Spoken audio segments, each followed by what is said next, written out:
Con su autorización, señor presidente, y con la súplica de que el contenido completo de la moción suspensiva se publique en el diario de los debates. Muchas gracias. Concedido. Cuando se discutió la reforma constitucional energética, nos permitimos presentar una moción suspensiva con un análisis detallado de lo que significarán los efectos de esta reforma supuestamente en beneficio del país. Desde luego no fue aceptada, ni siquiera se tomó en consideración. Hemos insistido entonces desde el primer minuto de este trabajo legislativo en que la reforma energética en sus versiones constitucional y en leyes secundarias nos lleva a un desastre económico que no se ha analizado. El tema principal o el objetivo principal que se persigue en todos los documentos, y se repite una y otra vez, el objetivo principal establece que esta reforma tiene por objeto obtener mayores recursos para el país. Es decir, los objetivos sociales en general o cualquier otro que pudiera tener Pemex se hacen a un lado y se establece que lo que se requiere es que haya mayores recursos para el país. Y sin embargo, nunca se ha explicado de dónde van a salir esos recursos adicionales, sino al contrario, el análisis que hemos hecho es que esta reforma implica un salto al vacío y que no existe de ninguna manera un análisis económico que permita pensar que va a tener beneficios al país. La esencia de la reforma constitucional es, lo hemos dicho, quitar la exclusividad del Estado en la explotación del petróleo y por lo tanto quitarle a Pemex el carácter de empresa de la nación y abrir la participación de las empresas transnacionales en la explotación del petróleo. Bueno. La apertura implica, según se dice, establecer una competencia entre Pemex y las empresas transnacionales. Sin embargo, no está planteado así en el fondo, sino está muy claramente establecido que esta transformación que se va a dar,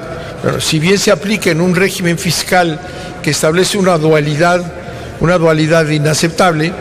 porque para las empresas privadas extranjeras establecen un sistema fiscal especial beneficioso a las empresas, como se dice que se maneja a nivel internacional, y por lo que respecta a Pemex se le mantiene en la misma situación de una empresa extractiva. Entonces hay una diferencia de porcentajes y de régimen fiscal que es absolutamente injusto en contra de Petróleos Mexicanos, por lo cual se ha dicho aquí muchas veces que no es cierto que se fortalece a Pemex, sino al contrario, a Pemex se le debilita. Pemex ha venido sosteniendo el presupuesto, lo decimos, y una de las razones y argumentos en relación con la reforma es que esto deje de ser así. Sin embargo, tanto en la iniciativa del presidente como en el régimen fiscal que ahora nos manda la Cámara de Diputados, resulta que Pemex sigue exactamente igual como ha estado, con una diferencia de unos cuantos puntos, y va a tener que seguir aportando, y aquí lo señalamos, el 5 punto tantos del PIB que ha venido aportando hasta hoy al presupuesto. O sea, que la apertura se da de inmediato, se abre a la inversión extranjera, pero con dos sistemas diferentes de fiscales. Y eso nos llevaría a hacer el análisis que hemos presentado y que es muy sencillo, ¿verdad? Lo primero que sostiene la reforma es que se va a tener más petróleo y por tanto podemos tener más recursos, va a haber más explotación de petróleo y habrá más ingresos. Esto se hace pues sin tener ninguna seguridad de que eso va a ocurrir. porque los propios planteamientos de la Secretaría de Energía, como son la estrategia general que ha mandado en los 2 últimos años, la estrategia general de producción y de explotación del petróleo, establece que México debe de crecer de 2,5 millones de barriles diarios a 3,5 millones de barriles diarios. Dice, y con base en ese cálculo, habrá más petróleo y por tanto más dinero. Sin embargo, esta hipótesis es totalmente falsa, porque eso está basado en la idea de que hay recursos pero que no están probados. Entonces, ese famoso incremento en la producción del petróleo no existe, y por tanto la apuesta es absurda. No se puede pensar que sobre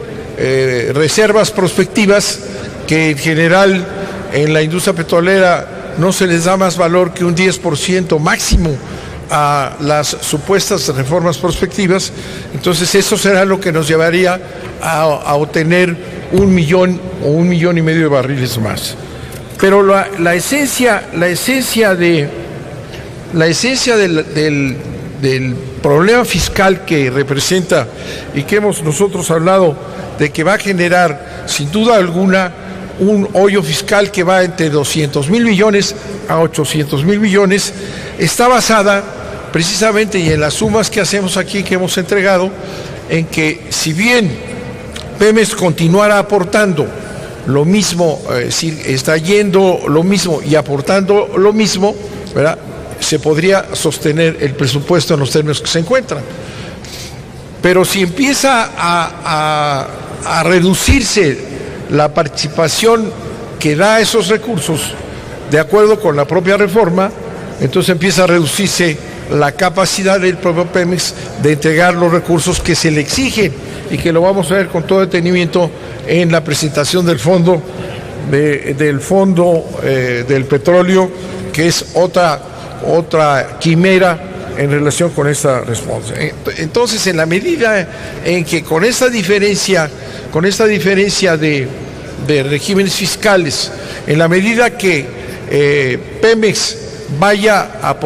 extrayendo menos petróleo, ¿verdad?, va el Estado mexicano recibiendo menos recursos, porque el régimen fiscal de las empresas privadas representa una cantidad claramente inferior a lo que representaría Pemex. Entonces, este camino nos lleva, y ese es el análisis que hemos hecho, y es lo que recomendamos a los senadores y diputados que vean, cómo el planteamiento mismo nos lleva a un grave problema financiero,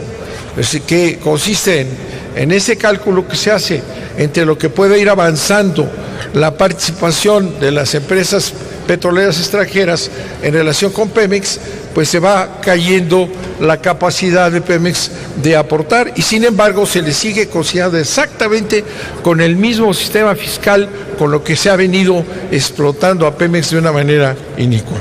De manera que yo vuelvo a insistir en que es absolutamente indispensable que se tome en consideración que este planteamiento que se hace, que es retórico y falso, nos va a llevar sin duda alguna a una crisis fiscal grave y a un hoyo fiscal que calculamos, aquí están los datos, que calculamos puede ser entre 200 y pico mil millones y 800,000 millones. ¿Qué ocurrirá cuando deje de percibirse esas cantidades por la participación de las empresas petroleras? Bueno, va a tener que desatarse una serie de mecanismos para suplir lo que deje de aportar Pemex, y que la participación de las empresas petroleras extranjeras no va a aportar porque el régimen fiscal no lo produce. Entonces tendremos un colapso de las finanzas públicas, la necesidad de generar más impuestos, la obligación, en dado caso, de bajar la inversión social, la inversión pública, y por lo tanto nos va a crear, en lugar de lo que se ha planteado aquí una y otra vez, de que con esto va a haber empleo y va a haber un gran crecimiento, lo que nos va a generar ese cálculo equivocado en contra de Pemex y de la empresa nacional y del Estado mexicano. A final de cuentas, nos va a crear una gran crisis económica y, por lo tanto, mayor pobreza y mayor desigualdad en este país. Yo le solicito al presidente que someta este análisis a la consideración del Senado como una moción suspensiva que debió haber obligado desde el primer día a hacer este análisis económico que nunca se hizo, nunca se ha hecho, y nos están lanzando a una aventura en contra de los intereses nacionales sin ninguna explicación de ningún tipo del gobierno de Peña Nieto de cuál va a ser este manejo de las finanzas públicas que he descrito va siempre en contra de los intereses nacionales. Muchas gracias, señor presidente. Gracias, senador Bach. Solicito a la Secretaría consulte a la Asamblea en votación económica si se admite a debate en la moción presentada. Consulto a la Asamblea en votación económica si admite a debate la moción presentada. Quienes estén por la afirmativa, a favor de levantar la mano. Quienes estén por la negativa, a favor de levantar la mano. No se admite a debate, señor presidente.